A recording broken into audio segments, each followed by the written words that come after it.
everyone, and welcome to another episode of Grave Matters. I am CreepyClownGirl, and unfortunately, Filia Noctis could not be here tonight, so joining me is the Sleeping Wendigo and Moonlight Falls. Hi, guys. Thanks for joining me. Thanks for Hello. having me. Thanks for having me on there with you again. You're very welcome. Thank you for being here. So, before we introduce our guest, let's see who's in the chat. I see Derringer. Hi, Derringer. Hi, Derringer. I see hair raising narratives. Hi, Hey, HRM. Hey, Victoria. What's up? Uh, So, uh, yep. that's all I see right now. Yes, I So, see right now, so that's pretty good. Thanks for joining us, guys. so everyone, please welcome to Grave Matters for the first time, Dr. Dark. Hello, Dr. Dark, and thank you for being here. Hello, CCG. Is it okay if I call you CCG? It would be Yes, much better. yes. Hello, Moonlight. Hello, Wendigo. And hello, everyone.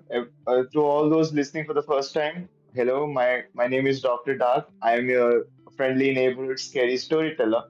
And it is time to gather around and settle down as the classes of Dr. Dark are now in session. You heard the man. So,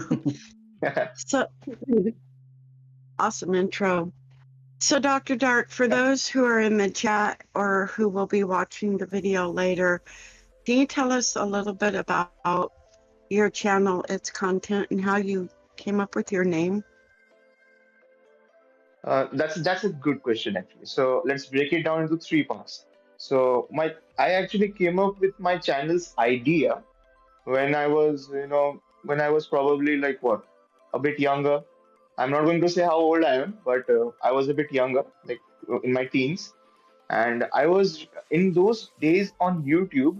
The culture of listening to scary story narrations and creepypasta story narrations was very was very hyped. It was really the hype in those days, and I used to listen to like the veterans, the OGs on creepypasta story narrations like Creeps Pasta, Mr. Creepypasta, and the likes of, and other people like that. There are a lot of famous people also, but instead of naming them, I'll get to the point. Uh, then it actually took me a lot of time to come to this point. I if somebody asks me why shouldn't have you started that channel earlier, I would have said I should have started that channel earlier. But that's besides the point. The main reason why I started, like why I thought I should start a channel where I narrate stories, is because I love to read horror stories, and I actually love listening to other people narrate stories as well, like giving a humanistic element to story narration. So one day I just made up my mind and I just said, okay, I'll just start a channel where I'll narrate scary stories, and that's how the idea for my channel. The second part is how I came up with my name, and it's a pretty lame. What do you say? It's a pretty lame reason, but I saw most of the creepypasta story narrators who they had really cool names. For example, Swamp Dweller. It's a really cool name, Mr. Creeps. There is another narrator called Mr. Ballin. These are pretty cool and pretty big narrators as well. So I just thought, why shouldn't I like look into the future 10 years from now and think of myself, okay, this guy's name is a cool name, and this guy has this many subscribers. This guy's channel is probably big. And then I evaluated right now. I started writing down what kind of names I could have for my channel, and then I came up with Doctor Dark, and it actually clicked, and it was pretty. What do you say? People immediately when somebody says Doctor Dark, at least for me, I could understand. Okay, Doctor Dark is that scary guy who on YouTube who narrates creepypasta stories. So I came up with Doctor Dark, and it also sounded pretty cool. So I'm going to stick with it. And I think probably my channel is pretty simple. On my channel, I narrate scary creepypasta stories, and I sometimes also narrate small scary stories that I write myself. And I am slowly, you know, getting my hands into writing original creepypasta stories that I myself write and narrate, edit, and upload on my channel. So I think, yeah, I think this answers the question. Yes. We're so glad to have you a part of the horror family. You have amazing channel and The content. feelings mutual. The feelings mutual. Thank you. I appreciate that. So, Lizzie or Wendigo, do you have a question for Dr. Dark? Either one Okay. of you?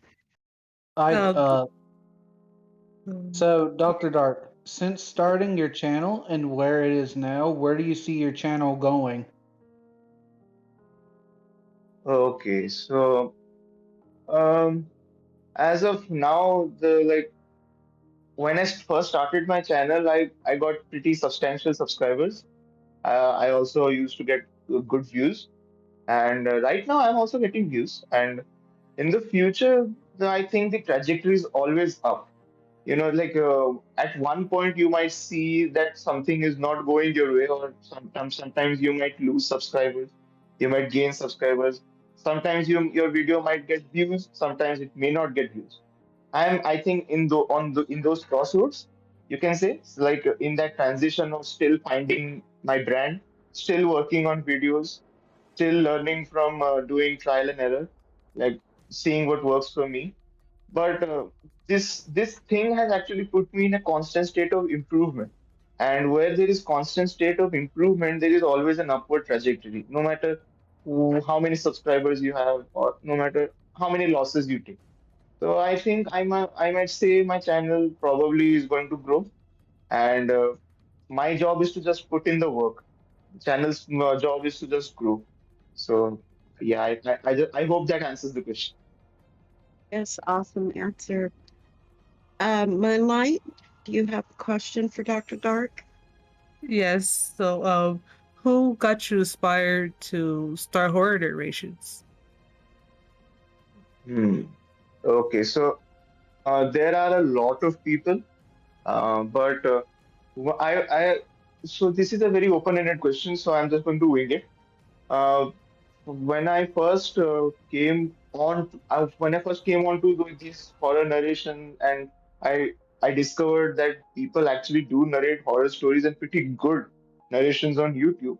I started actually discovering a lot of channels, and I personally like Mr. Creeps. He's a very good narrator. Yes, he After he is. was probably the yeah he, probably he's the first horror narrator that I started listening to. Okay, but like before he had podcasts before he was like as big as he's now. I used to listen to his narrations, and pretty fun fact, I actually whenever I used to actually take an afternoon nap, I used to just plug in Mr. Creep's creepy pastas and like his narrations, and I will just doze right off. I'll sleep for a baby. 20 minutes of sleep, it would be the best sleep of my life. So that is how I actually started thinking, okay, if that person can do it and if I can consume, why shouldn't I also start narrating stories? Because I like horror stories. B, my voice may not be that deep, but I can develop it. I can make it deeper. I can narrate stories. My command on English is also very good. So I ultimately, put the foot down. I started my channel and I said, okay, I'm going to narrate horror stories. And that's how I came onto narrating horror stories. And as you listen to me now. Nice. Nice. So, if anyone hasn't checked out Dr. Dark's YouTube channel yet, a link to his channel is in the description. So, be sure to go check out his channel and show him some love and support. Thank you.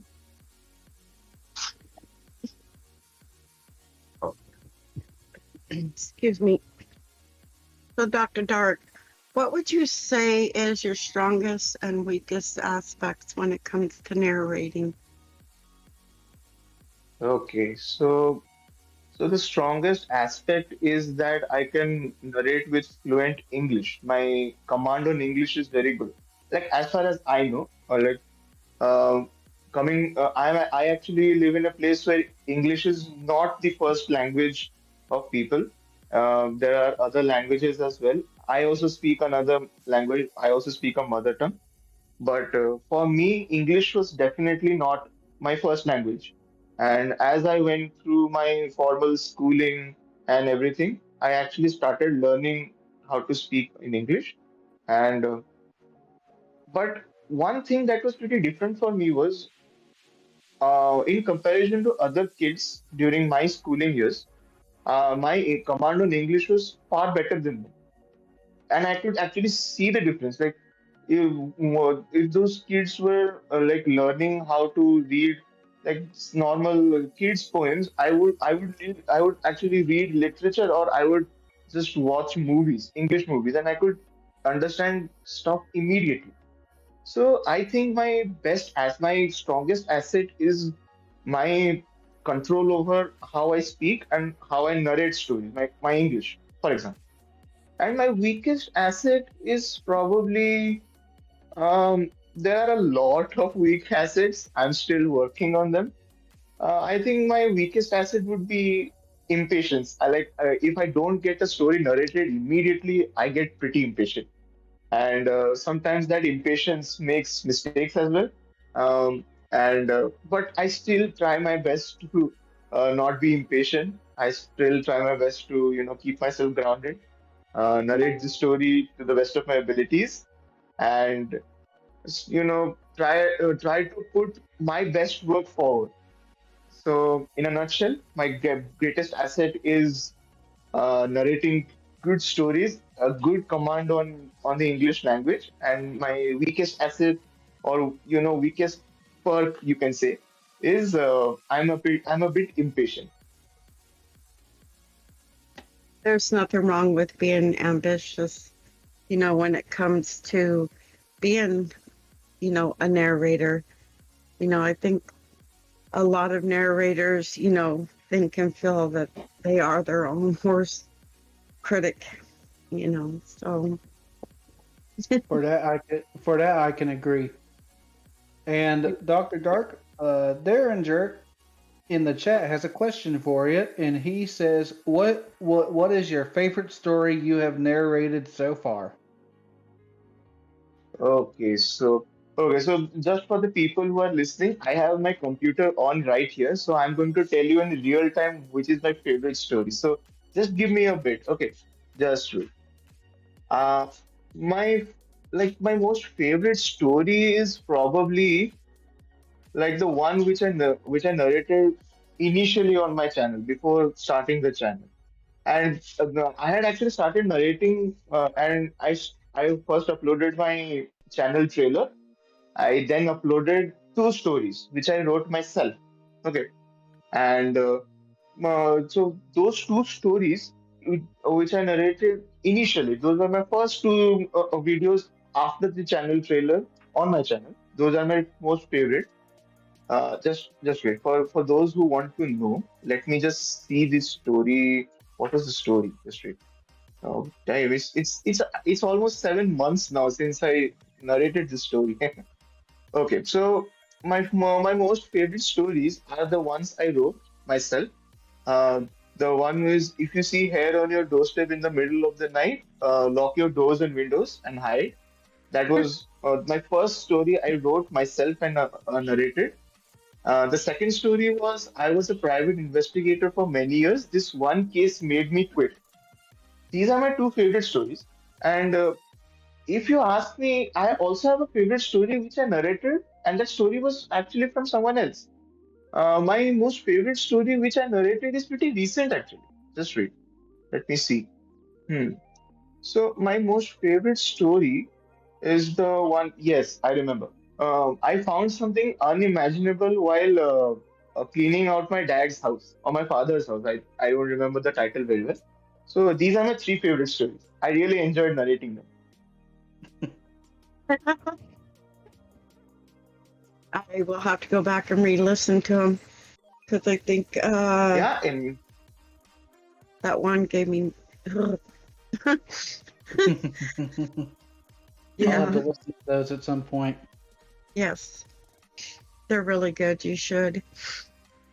So, Moonlight, you have a question? Yes. Is who is your dream collab? Like, who do you dream to collab with the Works Beauty if you have a chance to?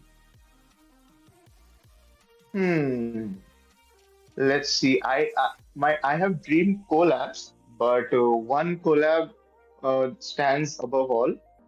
Uh, I would really love to collab with Mr. Creeps once. Like he got me inspired to start narrating stories, and if I could someday collab with him, that would be really, crazy. I would be like, you get my point, right?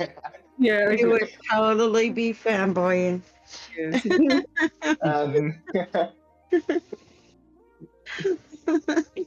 And there's no, nothing wrong he's a with good that. narrator. Yeah, Yes. he's definitely a good one. That's a good choice. Hmm.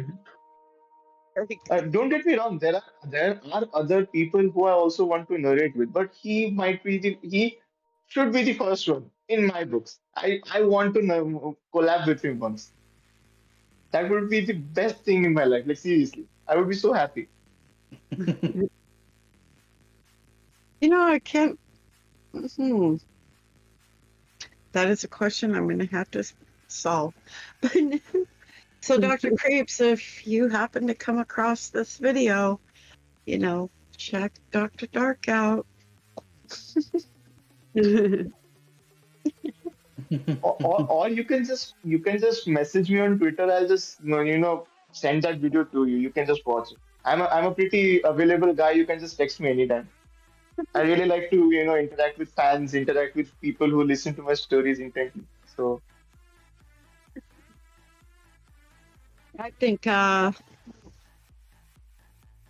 see, who would my dream collab be? Oh, Corpse Husband. Yep. My dream yeah, collab, like Mr. I think I think I think I can vouch for everyone and tell that 90% of the people want to collab with like Corpse Husband once in their lifetime because I Right. would. He's also one of my dream collabs, but literally like I think he has stopped narrating stories. He's Yeah. just big on music right now. Music and games. He does gaming now, I believe. So, Yeah, about Yes, the yes, yes. stuff. Yeah. he does. So, Dr. Dark, do you believe in the paranormal? And if That's a so, good question. thank you. And if so, do you have any stories you'd like to share? Hmm. So, like, it's pretty strange for a person who narrates paranormal stories to never have had a paranormal experience in his life. And, like, I intently don't believe in the paranormal, which is pretty strange coming from a person who narrates paranormal stories. Don't get me wrong. But I'm a man of science. I like to reason stuff with logic, with science, with data, with hard facts. Okay.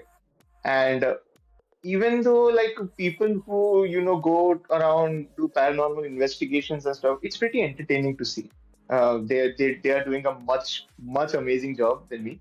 They're going out, they're exploring stuff. It's pretty amazing. But as far as my views go, I have never had a paranormal experience in my life, and whenever I thought I had a paranormal experience, I could always explain it with some logic, with some hard data that okay, this thing, I don't think this thing happened because of this or that thing happened because of that, something like that. So I would say I don't believe in the paranormal. But if a paranormal experience ever comes to play, I will probably become a believer. If I see it through my own eyes, I'm a believer. It's as simple as that. Good answer. Real quick, everyone, please welcome Dexter to Grave Matters. Hi, Dex. Hi, everybody. What's up, Dexter? Nothing Hey, much. How you Dexter. doing, one? Hi, Dr. Dark. How are you? I'm fine, Dexter. How are you? Doing well, thank you. So, Dex, do you have any questions or anything for Dr. Dark? I was thinking of one a moment ago. I would say, do you have any particular plans for how you narrate in the near future? Like, are you planning on trying different things, or do you have any clever ideas that you want to apply to stories? When it comes to applying clever ideas to my stories, it's a pretty brainstorming ordeal, if you ask me. Like whenever you're content creating, there is always chance to improve. There is always chance to actually improve, completely drastically change your content style or absolutely shift to some style or else. So I would say since your imagination is the limit when it comes to content creation, it is very difficult to stay consistent with a single style and build your brand around it. Okay. So right now, as like when I first started narrating, I would just make the thumbnail. I'll just paste it during the entire video. The video is basically the thumbnail on the screen, and I would be narrating. So basically, you are just going to listen to the audio, not so. Even if you watch it, you are probably going to get bored. Like it was my stories, like it was my content creation style back then. Right now, as I actually started learning new skills regarding video editing, how people looking to different narrators, listening to different narrators, how they narrate and stuff, I realized that okay, so I need to up my game. There needs to be improvement every time I upload a video. There needs to be something new every time I upload a video. But I also need to be consistent with my own brand. I need to be consistent with how I represent myself. Okay. So I would say like right now I have this audio waveform which makes it a bit pleasant to watch. And as I'm speaking, that audio waveform is also changing on its own. It's keeping people engaged. It doesn't matter how long they watch the video. It actually doesn't matter. As long as that person is engaged, as long as that person actually enjoys the story, my job is done. My job is to narrate the story. Your job is to enjoy it. And if I am able to present such an enjoyable experience, then I think I have done my job. And as I will go, I will explore more creative things, and I will implement it accordingly. It's all a journey of experiencing stuff, discovering stuff, making changes, making mistakes, learning from them, again making mistakes, learning from them. It just goes on. Good response. I like that. Right.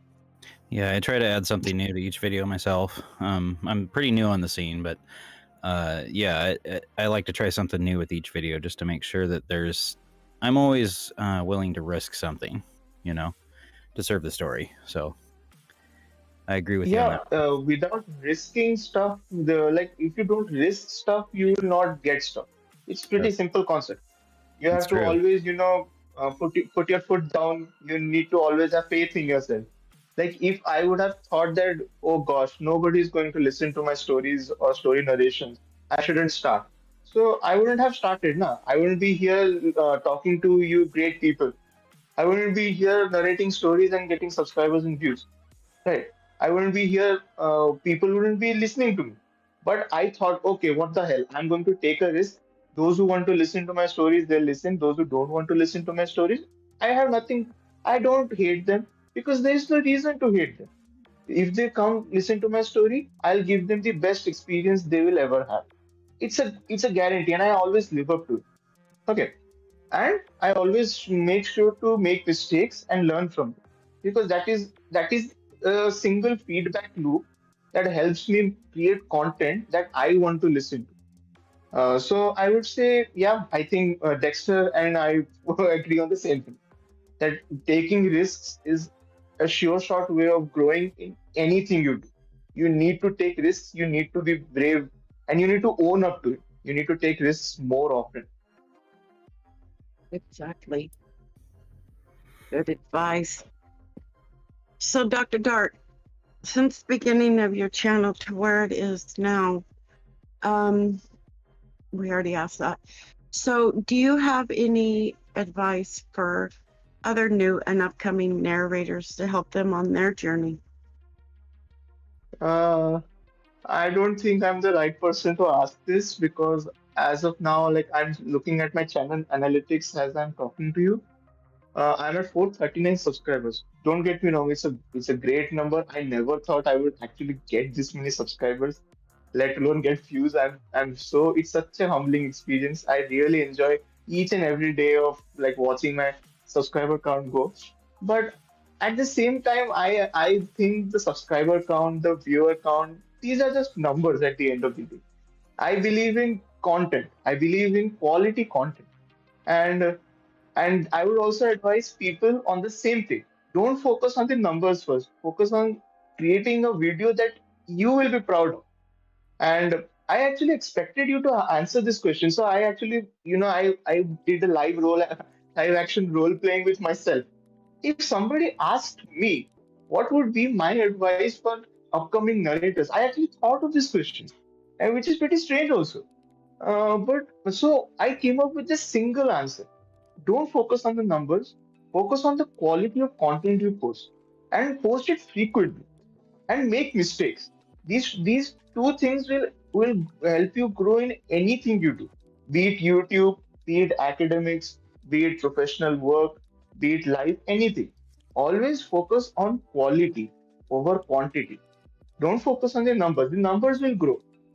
But you need to focus on the quality of content, the quality that you are providing with your life, in your life, basically. And the actually downside is that I'm not the right person to ask this. I'm still, figuring out my group. I'm still figuring out my brand, and I'm still working on my brand. I'm still working on getting subscribers, viewers. I'm still working on it. So I'm basically a work in progress on. So if we look at YouTube from my perspective, but yeah, I just hope that 439 subscribers someday become 4.39K subscribers. That becomes 43,000 subscribers, something like that. But I keep myself grounded. I work on producing content that I'm proud of, that people will listen to and enjoy. And I basically let the numbers work for themselves. So good, solid advice. Focus on the quality, not the quantity. It's great advice. And real quick, I'd like to say hello to PA Nightmares, Lynn, and Venice22. Thank you for joining us. You're welcome. Good to So, have you guys here. welcome everyone. Thank y'all for coming and joining. Definitely. Dr. Dark, Yes, Wendigo. PA Nightmares is wanting to know what would happen if crocodiles and alligators grow wings? How would humanity fare? If crocodiles and alligators grow wings, we will probably have a sitcom first before having an apocalypse. And if and since I live in the place where I live in, I don't have crocodiles and alligators in my region. So, but I can imagine. My imagination is pretty strong, and I would stand by my answer, which I said right now. If crocodiles and alligators grew wings, we will probably have a sitcom with 5 seasons first before actually dealing with an apocalypse. I think that's the answer. So true, though.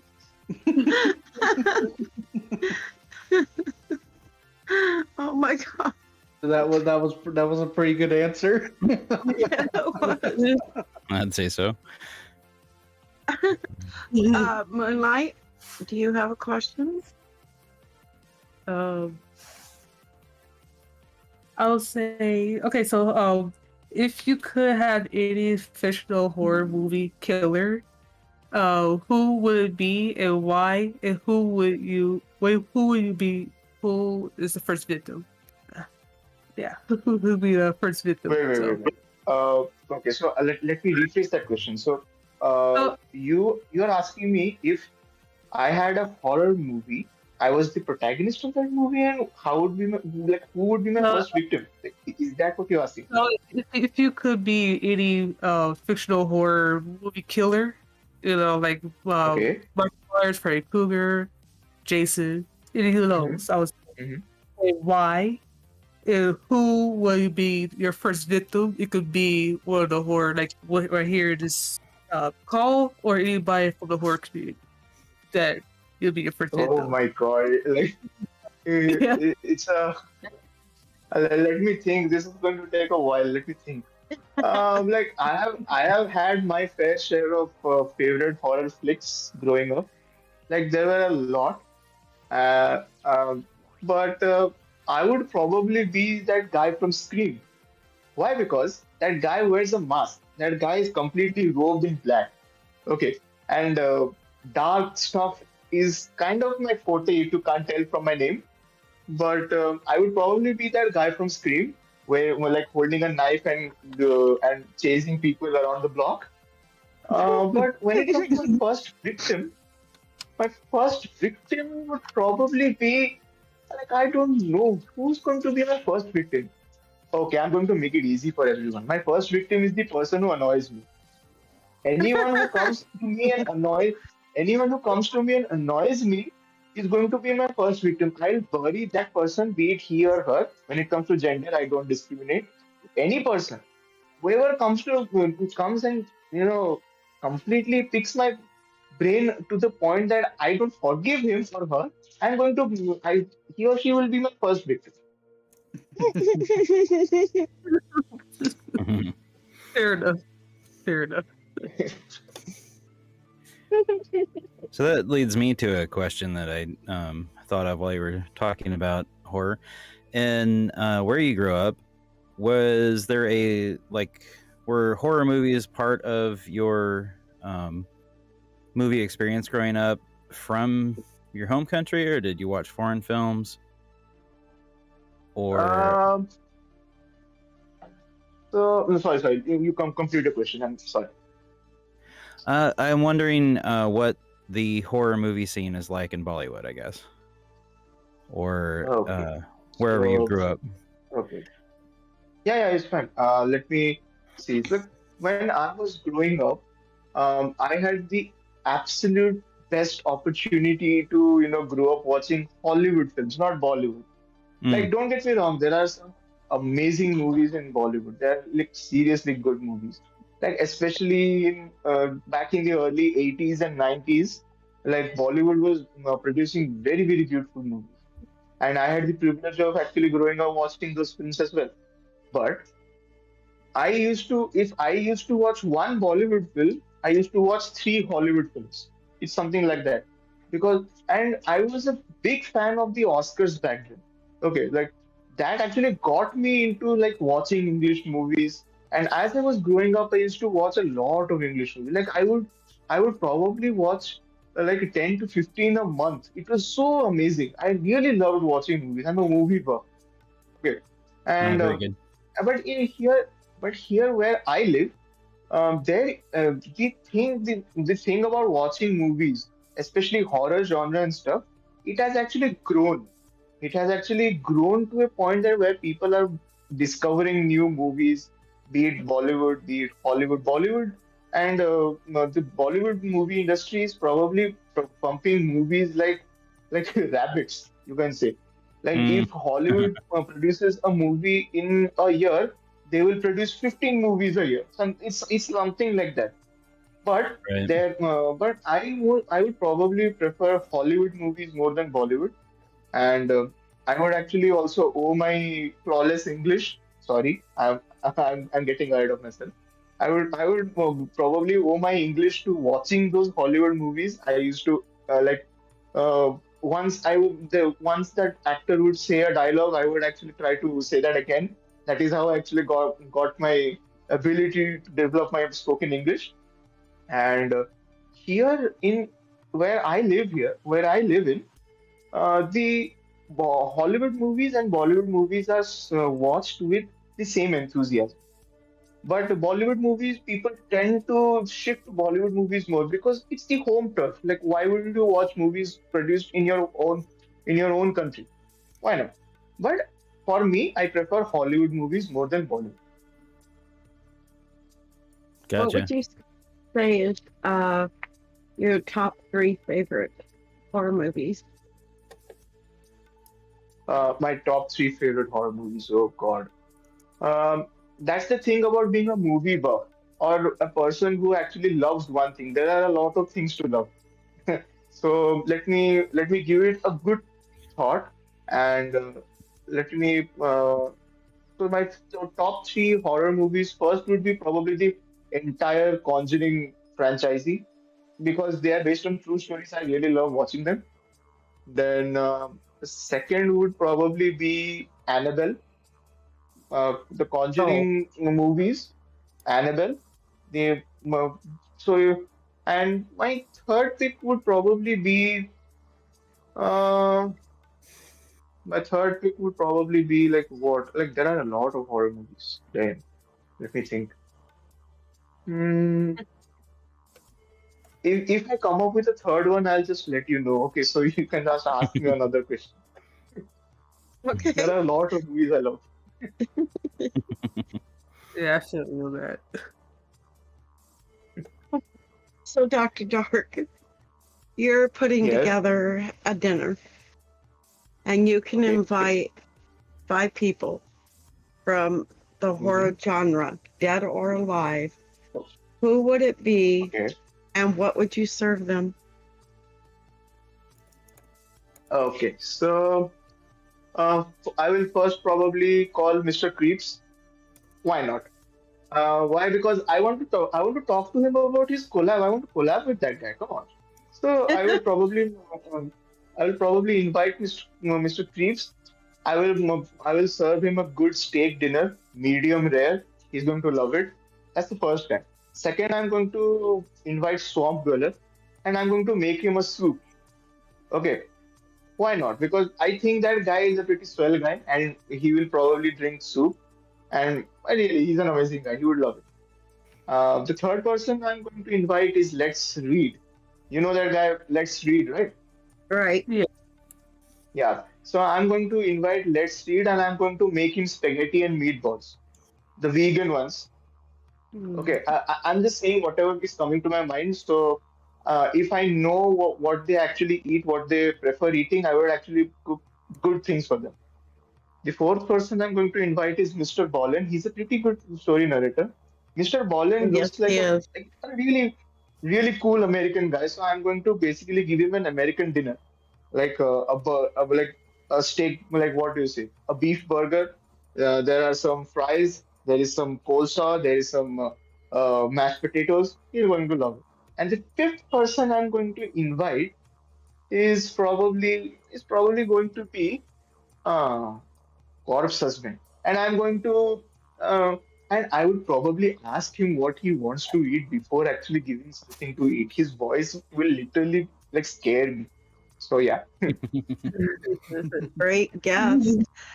Real quick, Hair Raising Narrative says, narrate with me, Dr. Dark.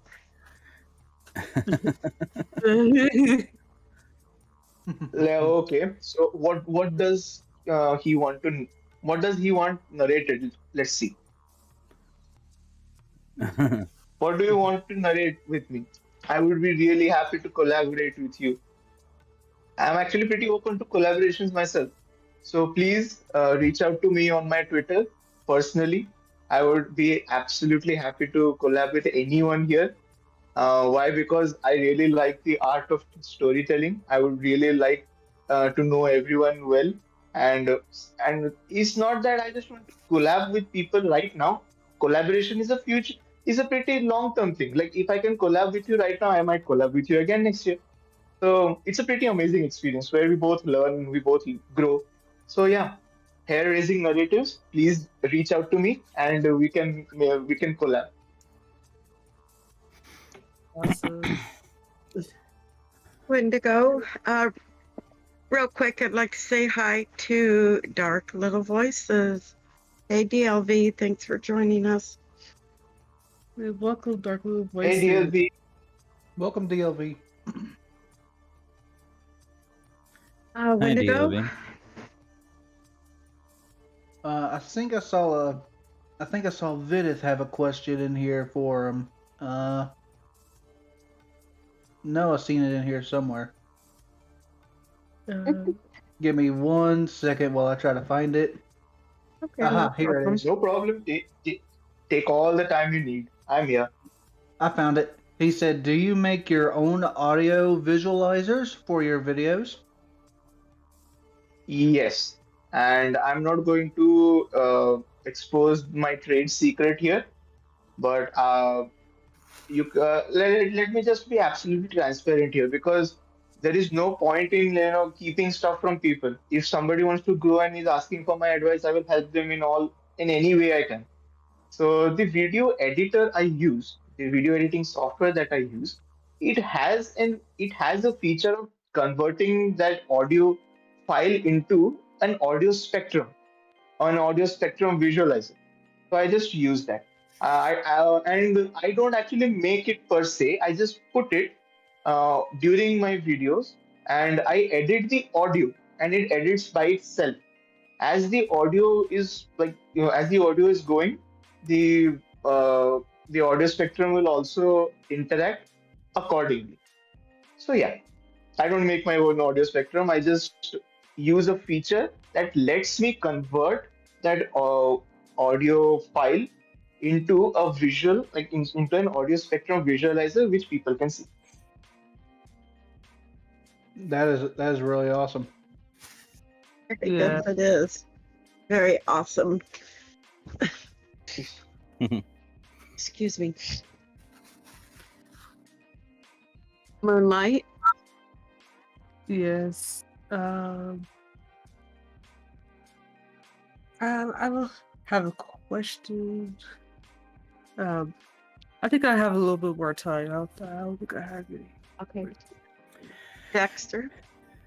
Yeah, I had one I thought of earlier. What's your demographic look like? Like, what's your viewer split between your home country and, say, the United States and Britain and wherever else? Okay, so let me see. Let me check my analytics. It's open right here. So let me just check it. Wait. For sure. So, like mostly most of the people who listen to my stories are from America, and then comes my home country, India.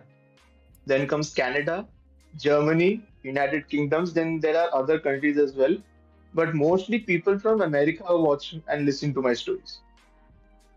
So yeah, I think there goes that. That's cool that you have a strong American audience. I think it's pretty given because I narrate stories in English, so people who actually know how to speak and understand English, they will probably be more inclined to listen to how I narrate or what I narrate for that matter. So, okay, Understood. I had a simple question actually. I would probably, is that possible? Like, can a guest ask questions as well? What? I wanted to ask Creepy Clown Girl, like, where did you come up with your name? Okay. Back in 2017, well, in 2016, I was a huge promoter and supporter of musicians, and back then I was known as Evil Slothette. Then, Oh, okay. 2017, I don't know the name of the story, but I call it The Stairs in the Woods.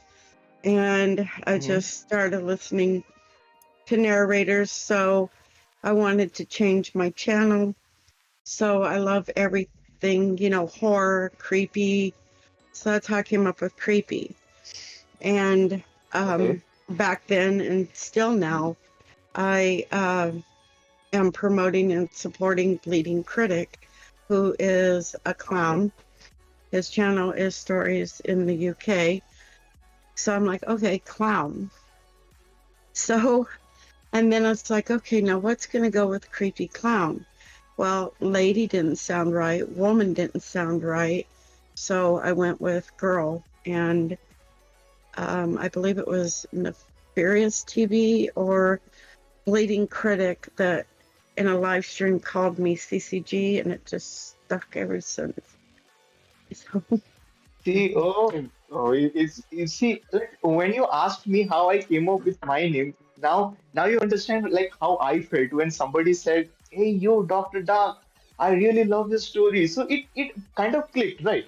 Like right. when you name yourself and it kind of clicks, you realize, yes, that person's name really makes sense. It's a cool name. And Thank you. like I'm not going to ask Dexter how he came up with his name because I love Dexter, like the TV show.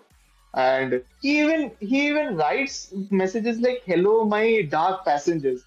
It's pretty amazing. I really love the TV show Dexter. So I think I know you came up with that name. I know how you came up with that name.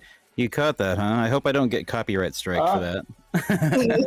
no. You won't. It- The Yeah. only way you're going to get copyright strike is if you actually name yourself Dexter Morgan and Uh-huh. then you proceed to say other people that yes, I am Dexter Morgan. So So it's a unless play. Um, so it kind of spun out of it's a good play my of words. it spun out of my old username, which was Dequinox, which is just D and then Equinox, as in the summer equinox. Okay. Which Okay. was confusing to people. Nobody knew how to pronounce it, and I thought, well, I should try to find something else. I'm a huge fan of the show, Dexter, I'm and also a huge fan of the show. I yeah, really like Dexter. Like it's really amazing. It's a really amazing concept also. It's a pretty yeah. amazing TV show. At some point, I had the thought to combine my old name with my new one, and the oddball spelling came out of it.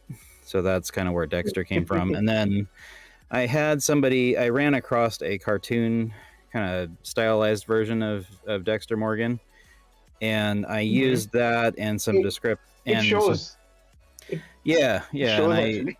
I used that and some tweaking for an artist by the name of Cat Art Corner, and she drew up this Okay. profile picture for me, which is kind of a hybrid between Dexter's Lab Dexter, which is a cartoon show here in the U.S. I And know. I have seen that. I yeah, used to wake up in the morning, like when I was a small kid.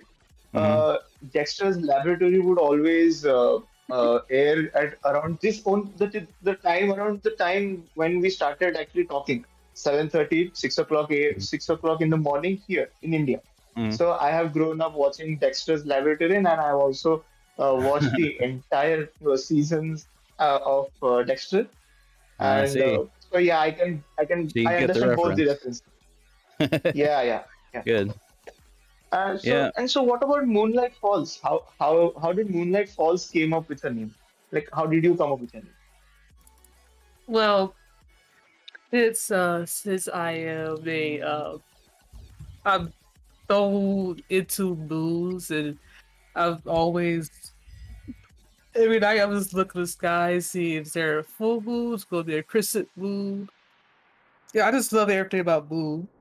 So like, okay, it's like the light. I love the light from the moon, the way it's just reflects of things. And then even like we go to the beach at night, how it's a full moon is just illuminated throughout the water. It is so beautiful. Um, it also I see. fits me. It also fits me being a night owl. So like, yeah, I'm a night owl. I like moons. The I like the reflection from the moon.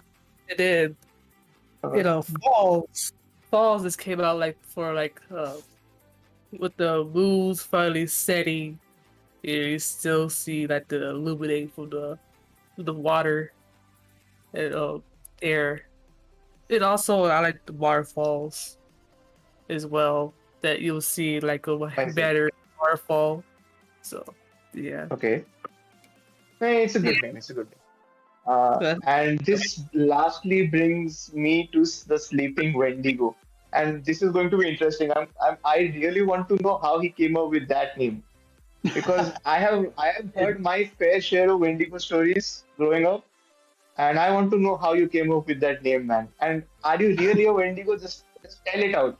Please let me know. Okay. Okay, so I am part Native American, so when I wanted to start my YouTube channel, I kind of wanted the mascot to be a cryptid in Native American folklore.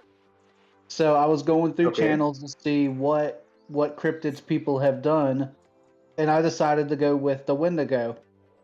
And Okay. as for the sleeping part, that was just the first thing that sounded really good to go along with it. So that's where the sleeping Wendigo comes from.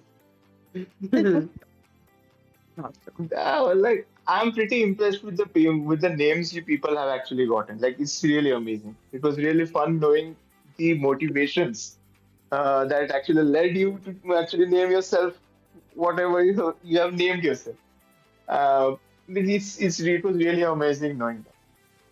Thank And you. I appreciate if I that. actually I went on a detour asking you questions. So just apologize.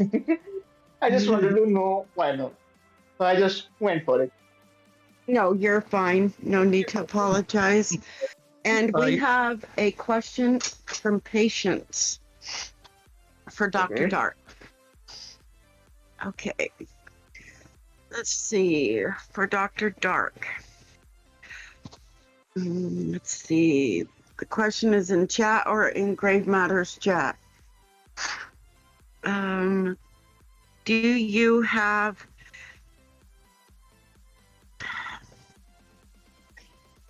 Wendigo or Dexter or Moonlight? Okay, so for Dr. Dark, do you have any rituals or exercises that you do before you start narrating or putting together a video? Eat, drink, do something? Okay. So I wouldn't say it's a ritual per se. Uh, what I do is like this is my. I'm going to be absolutely honest with you. Okay. So what I do is I narrate my stories. I record the audio for my stories on my smartphone. I have a lav mic. Okay. It's a pretty small, like it's a pretty inexpensive mic, like what, $4, $5. So what I do is I plug it into my smartphone. I What I do is I take that clip of that lav mic. Okay, I have a busted tripod stand here, like a smartphone tripod stand. Okay, and I just prop it up. Okay, and I just wound that wire from that lav mic onto that what do you say, tripod, and I clip it onto one of those, teeth of that tripod.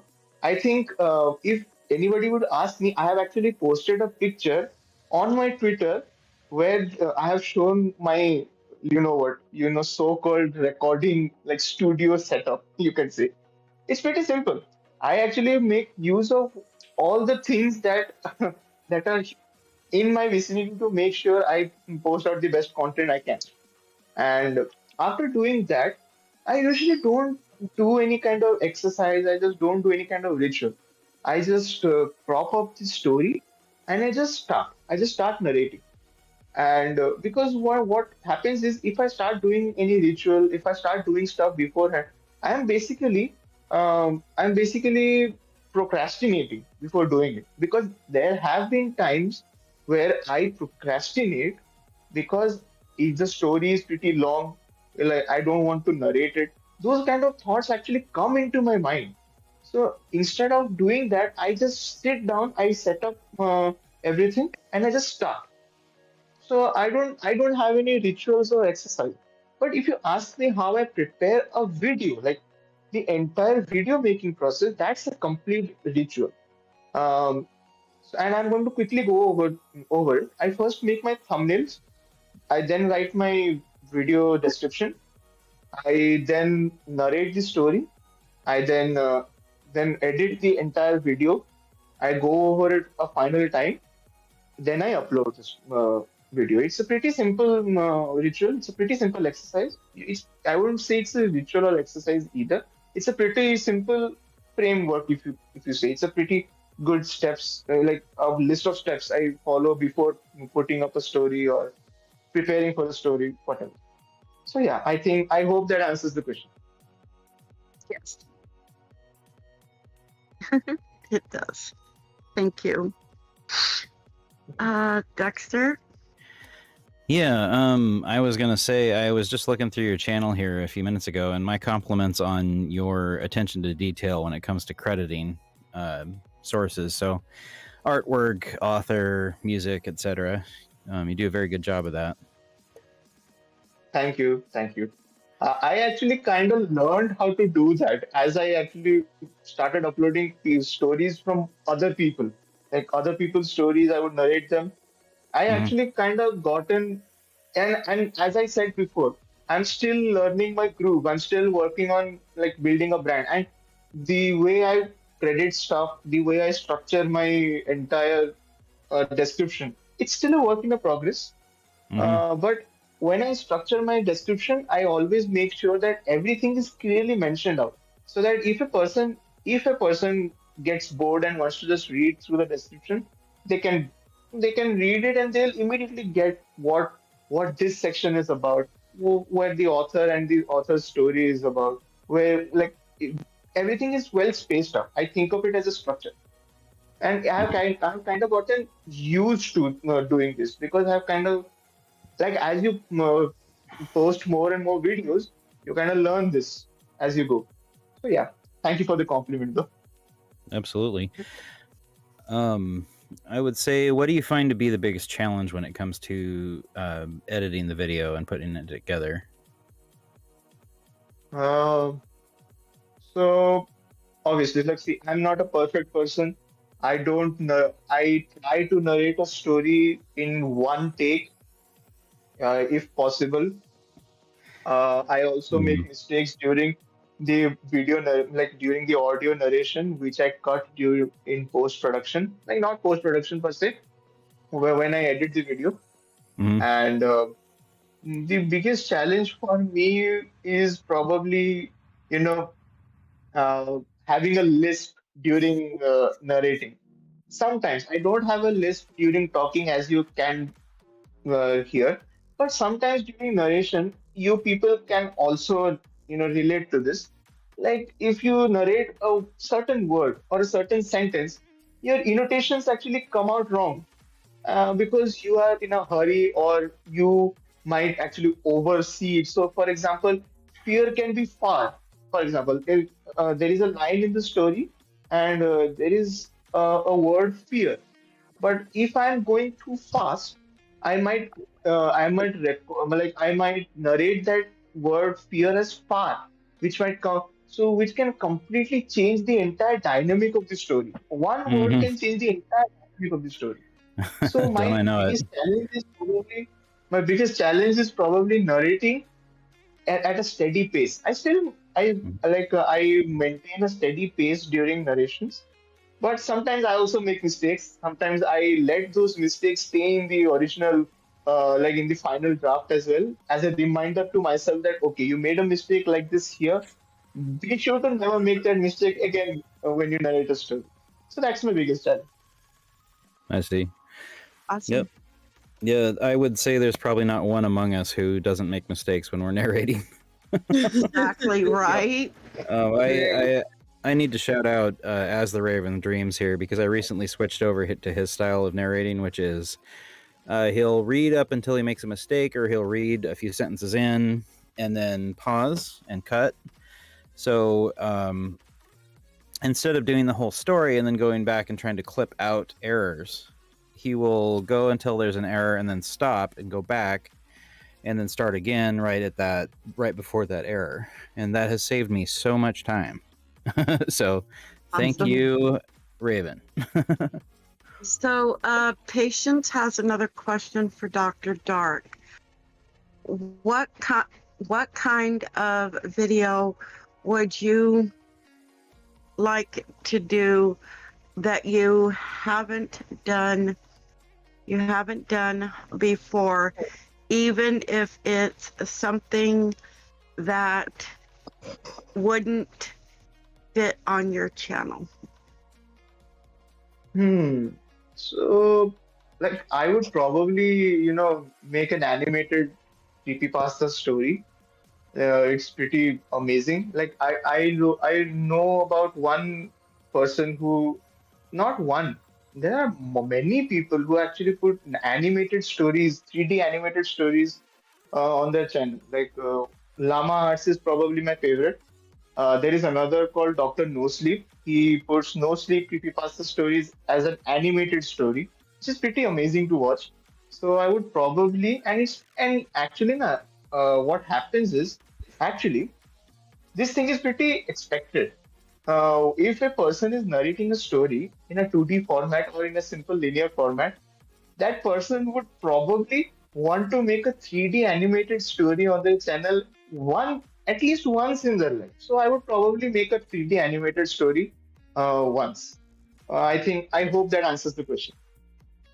Yes, it's awesome answer. I think animation, the story, we listen to the story from several people, but to see it animated, those are the ones I really like a lot. Me too. It all depends on the amount of engagement that the audience has. Right. Like, if you want to make the audience engaged to the story, there are different ways in order for that person to be engaged. One is probably like the one I do. I put an audio waveform.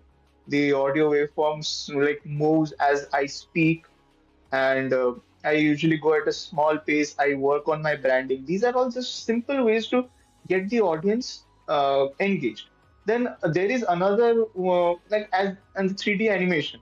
That's another way of getting audiences engaged.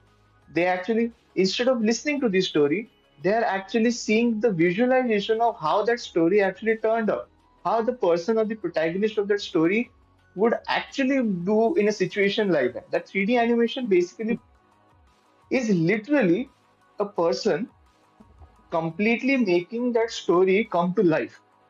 And I would really love to do that. I would really love for an opportunity to learn 3D animation and put a 3D animated story on my channel. But probably I'll do that someday. I just never know. Let's see what the future holds for me. Looking forward to it. So, Moonlight or Wendigo, do you have any questions? Okay. Let's see.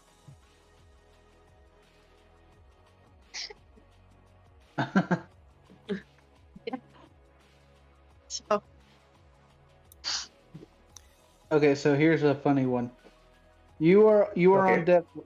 on death row. What would you like as your last meal to be, and what would be your method of execution? I think CCG asked me this question. This was the first question she asked me. I would don't no problem. I'll answer it again. I don't mind it. So I would probably have chow mein, chicken chow mein. Like it oh, has bits of chicken, shrimp. I really love it. Soy sauce. So that's going to be my last meal, and I would probably ask the executioner to please give me some sedative or a poison where I can actually go and meet my maker in a very painless and peaceful way as possible. And I will probably ask them to put the poison in my last meal so that I can die a peaceful death and meet my maker and then narrate stories for him. But yeah, I hope that answers the Good question. answer. good answer. Hello, Gamma. Thank you for I will joining us. serenade I you to like that. sleep with my scary stories. Dr. Dark, we had MD Who Entertainment on, and we asked her the same question, and she said popcorn kernels and the electric chair. Oh my That God. way. So, Can you do the math on that one? Right? Oh, Now man. that you have me hungry for chow mein. Now I'm No. hungry for popcorn. I'm hungry No. too. Like I'm sitting here. I haven't had my breakfast yet. But Oh, still, man. I would never miss this thing for the world. Breakfast can wait. I'm enjoying this conversation much more than I'm going to enjoy breakfast after this. So yeah. Awesome. Dr. Dark, do you have a, I don't know if this was asked before I came on, but do you have a favorite genre of horror narration? Like, do you have let's say cosmic horror or monster stories or demon stories, that sort of thing? Ooh. Um, okay, so in order to answer this question to the best of my ability, I am going to first create a foundation. That's the that is the general genre of horror, anything horror that I like. The general horror stuff that I like are true stories, true horror stories, true scary stories. Okay, and Mm-hmm. from there we can branch out to other genres of stories. I actually like narrating, writing, and even listening or reading to stories that have a hint of realism to it. You get what I mean? I always like to read stories, even though it is even though if it's fictitious, even though it has never happened or might never happen. But if the author can make that story feel real, then you have my attention. I really love fictitious stories or fictional stories that really have a hint of realism to it. I even write my own stories with a hint of realism to it. There might be cases where I actually add a ghost story or a simple creepypasta concept, like there is a cryptid there or a demon here. But usually I try to humanize them. Like a cryptid in a real life situation, what will the creature do? Similarly, a demon who has actually realized that he's a demon after interacting with his family, but his family is not able to interact with him. He realizes that his family is actually dead. His family can't interact with him. He's a demon now. He killed their family. So these are the kind of things I think about before writing a story or before reading a story as well. This, if there are hints of realism to it, I really love those kind of stories. So I would say I like true horror stories, and then that that fondness actually branches into creepypasta stories. And in creepypasta stories also, I like cryptid stories, time travel, anything sci-fi. It's okay.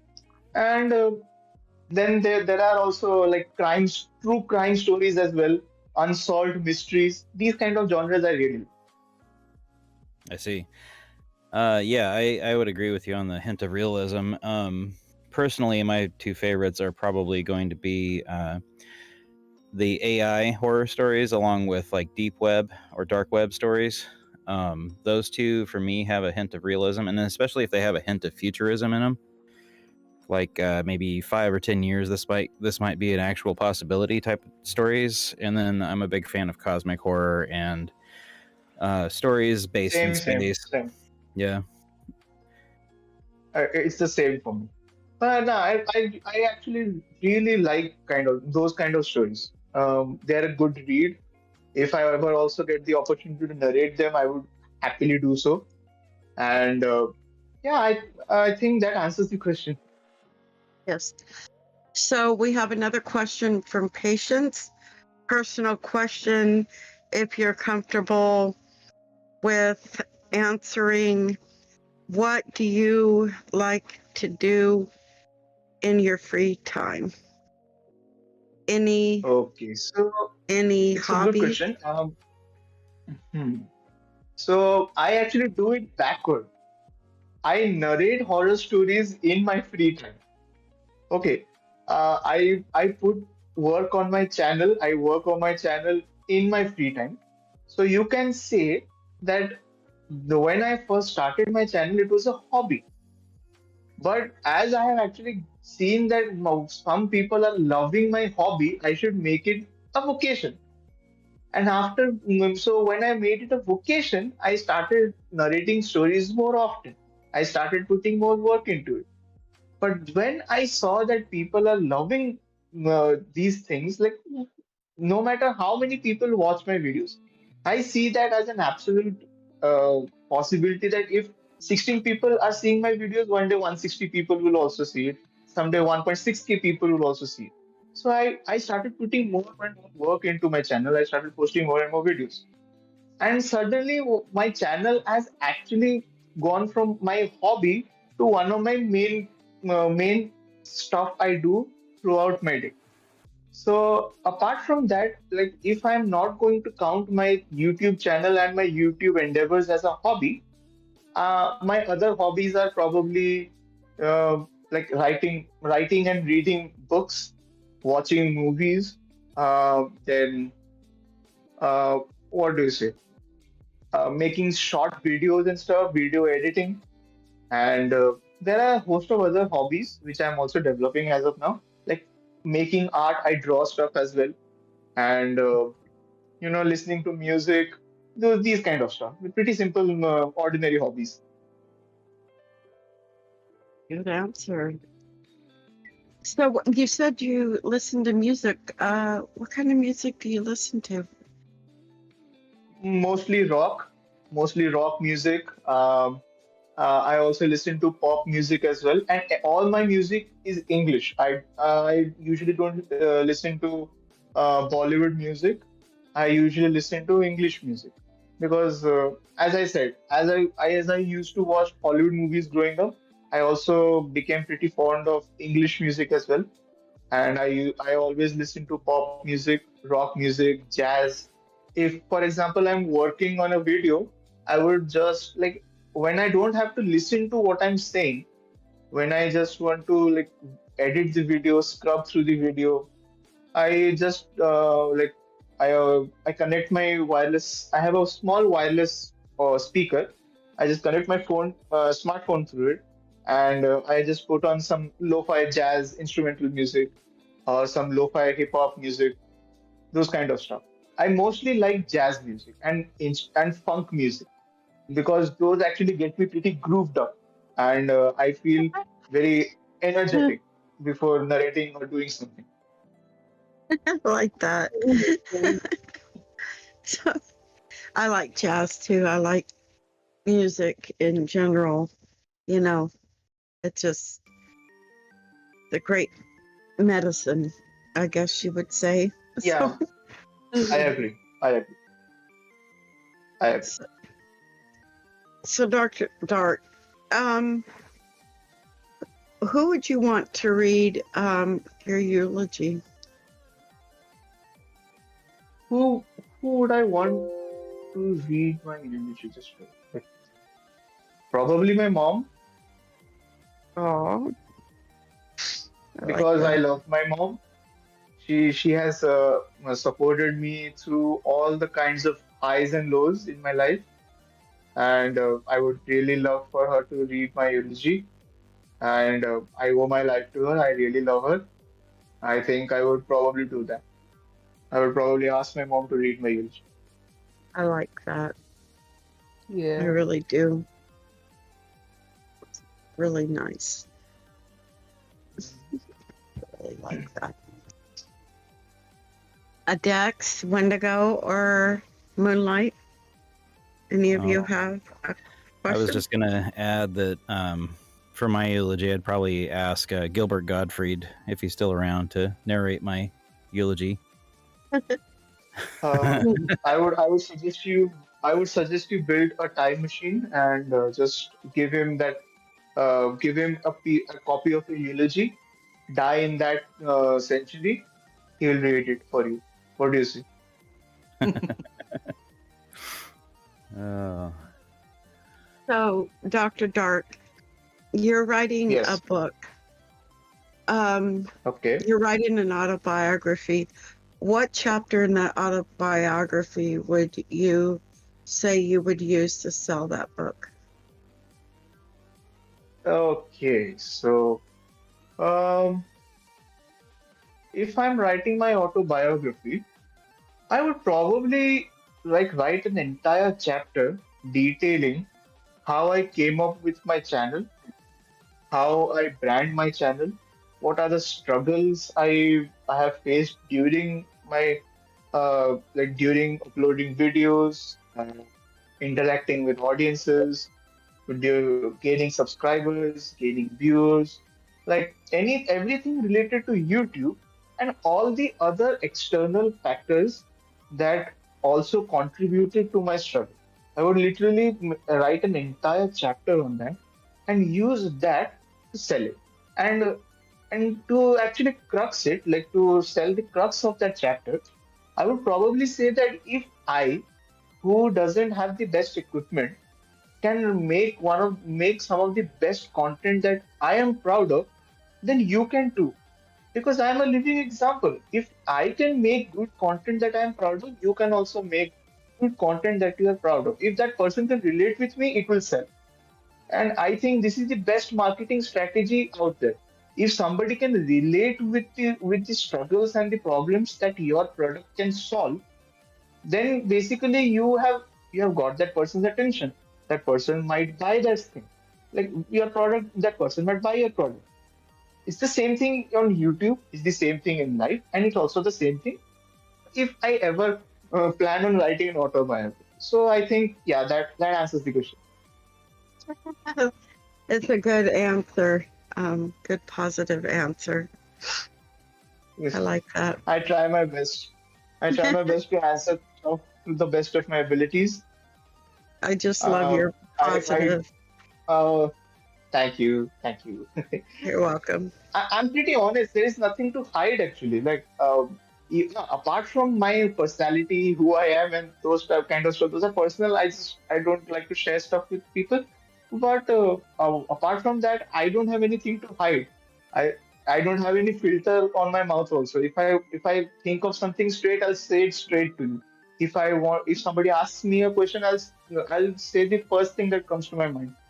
It's pretty simple. I don't have any filter. There are no thought processes. Whatever comes to my mind, I just wing it, think of it on the spot, and I just say it. And people seem to like it.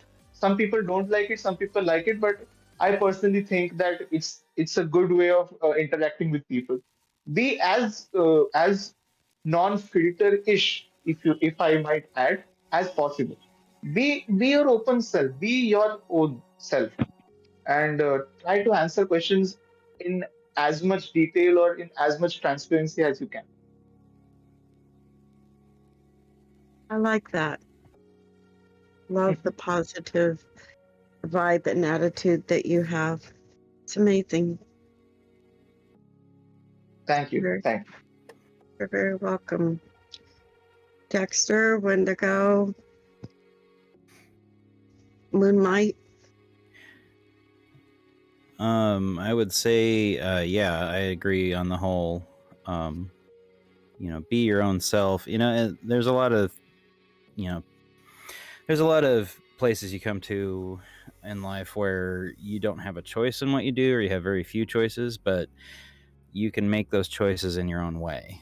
Exactly. Death comes along in the family. Agree with you. Like a death comes along in the family, you can Yes. dwell on their loss, or you can celebrate what they did when they were here, how they affected you. You choose how you react. That's all we have choice in this life. Exactly. Yes, I agree with you. I absolutely agree with you. I do too. Excuse me.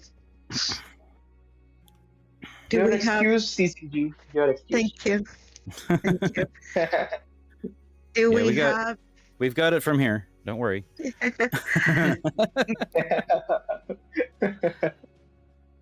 If anyone in the chat has any questions for Dr. Dark, you can put them in the chat real quick. Yes. Please feel free to ask your questions. We can do an easy one. Do you have a favorite American or Bollywood actor? Okay, so my favorite American actor would probably be the late great Sean Connery. Wait, let me say it in a Scottish accent. The late great Sean Connery. Yeah, I nailed it. Pretty good. And he's one of The name is Sean He's Connery. one of yes, Sean Connery. Yes, exactly. Yep. So he's my favorite actor, and there are other actors as well. There's Pierce Brosnan, especially anyone who has actually seen James Bond growing up. My favorite James Bond is Sean Connery and Pierce Brosnan. And Mm. then there are method actors which I really love. Like one is Robert De Niro, another is Al Pacino. Then there are other really amazing actors like Tim Allen. Then Mm. there is no, sorry, not Tim Allen. It was Woody Allen. Sorry, my bad. Mm. Then there is Richard Boyd. I think his name is Richard Boyd. I think so. I don't remember that. There is the Dustin Hoffman. These are all OG actors. Like they are really amazing method actors. And then there are other actors as well. There is Eddie Redmayne. The list goes on and on. So I'm not going to bore you with everyone. But Sean Connery is my favorite actor. Good And answer. Bollywood, if it comes to Bollywood, I don't have a good one like favorite actor. Apart from Shah Rukh Khan, I don't think I like any other actor because Shah Rukh Khan is a really legit person. He's the real deal here. He was a I think that answers the question. Yep. yes. So if we have no more questions in the chat, and Dex, Moonlight, or Wendigo, if you have no more questions, we're going to go ahead and start wrapping the show up. So I'm going to go ahead and let Wendigo, Moonlight, and Dex say your final words, and then Dr. Dark, and I'll go ahead and close the show. So Wendigo, you want to go ahead? I would like to thank Raven and CCG for inviting me onto the show to help again. And I'd like to thank everyone in chat for coming. And I'd like to thank Dr. Dark for coming onto the show. Thank you for having me. Thank you for inviting me here. It was an amazing experience. I will never miss it for the world. I hope we can do this again. I would really love it. Most definitely. Moonlight? I'd like to thank CC and Raven for having me on. It was very fun. It was very fun, and I'll definitely like to come back again. Thanks for everybody that's in the YouTube chat. Thanks for joining. And nice to meet you, Dr. Dart. It's nice to get to know you. The feelings mutual. It was really amazing meeting you too. Yeah. Dexter? I wanted to thank you, CC and Raven, for having me on again. It's fun to get to help with interviews like this, and a pleasure meeting you, Dr. Dark. And it's been The a feelings real joy. mutual. It's been a real joy. From one dark passenger to another, it was really amazing meeting you. And shout out to Lynn LeBlanc for no reason at all, other than she's awesome. First of all, I'd like to say thank you to Raven and Patience. Raven, thank you for doing being the guy that pushes the button every week. Patience, thanks for letting us have him every week. Thank you to everyone in the chat. Thank you to my friends and hosts that joined me today, the Sleeping Wendigo, Moonlight Falls, and Dexter. Guys, thank you for being here. Dr. Dark, thank you for coming on. Very nice to meet and speak with you this way. Awesome interview. Really enjoyed it. The honor was mine. Thank you so much. I enjoyed it. I enjoyed it more. I actually enjoyed it more than you. It was really amazing being here. Thank you. We appreciate that.